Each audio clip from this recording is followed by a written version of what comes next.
Quand la mer ferme les poings, je lui ouvre le cœur.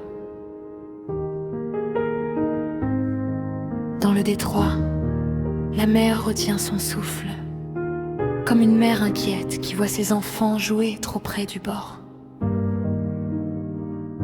Les navires passent, lourds de décisions humaines, chargés de peur qu'on empile comme des caisses de pétrole.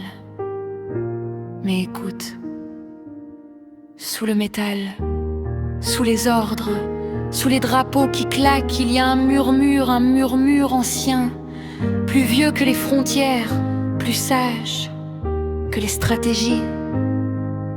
La mer dit: je ne suis pas un champ de bataille, je suis un passage, un souffle, un miroir.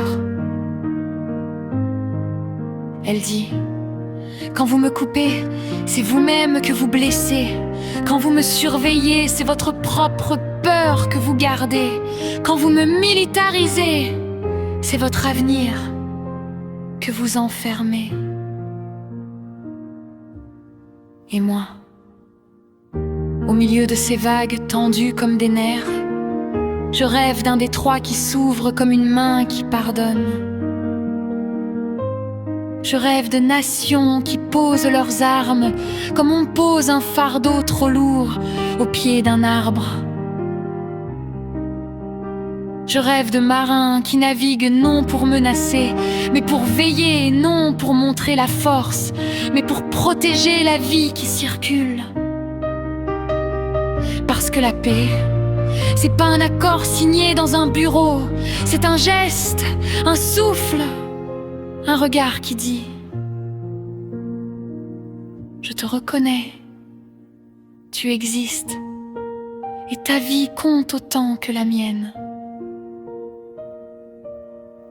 Alors j'appelle Ormuz, comme on appelle un ami perdu. Reviens à toi, reviens à l'eau claire, reviens à la lumière qui glisse sur les coques sans les blesser.